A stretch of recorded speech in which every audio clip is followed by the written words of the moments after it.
Here we go.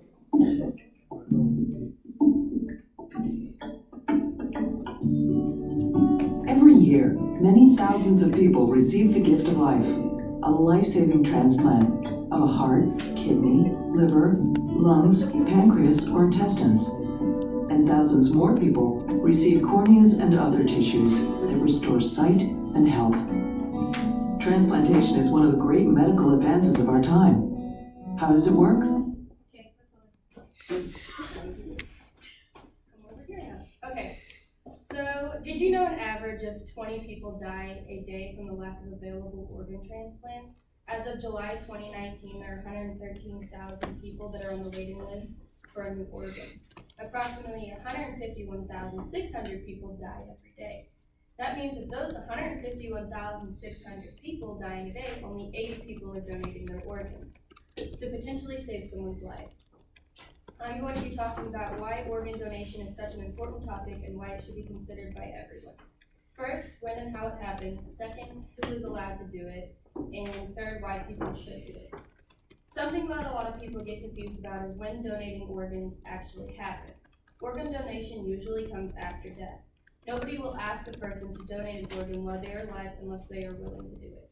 According to Mayo Clinic, becoming a live donor is rare, and they will undergo extensive questioning to ensure that that person is as healthy as they can be and there aren't any issues with them or the organ. Questions that may be asked are if the person is a smoker, the type of food they eat on a daily basis, or their family's health history. If someone does decide to become a live donor, they will ensure that the doctors will ensure that they are aware of the risks, that their decision to donate isn't the risks, and that their decision to donate isn't based on financial gain.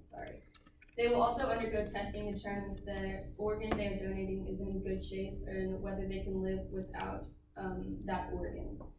So you no longer really need these organs after death, and if you have something healthy, why not pass it on to somebody who could use it? It is a myth that if you are a donor, doctors will not do their best to save your life. Doctors will do their best to save someone's life. It is their job, and they will make sure they have done everything they can before they pronounce you dead.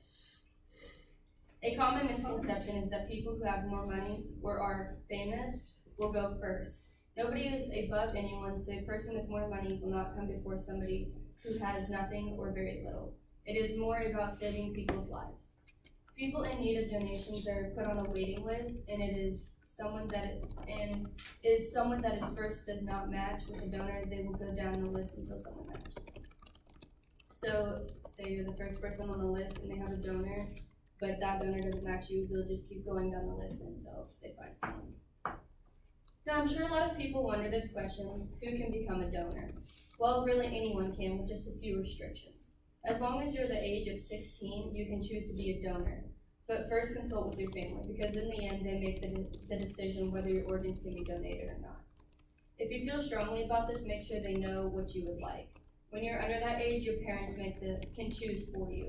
Many children are in need of a child-sized organ. Adult organs would be too large for a child who is young and would not work for them. A small child needs an organ that would fit their size so it can grow with them. If someone is 95 and has been proved to have good kidneys and wish to donate after they pass, they are allowed to. According to National Institutes of Health, no religion formally forbids someone to receive or give an organ from the deceased or living. Only some Orthodox Jews have religious objections to opting it. It may be discouraged by some Native Americans, Roman Gypsies, Confucians, Scientoists, and some Orthodox rabbis, but by no means do they forbid it. Also, some South Asia Muslims and Muftis oppose donation from living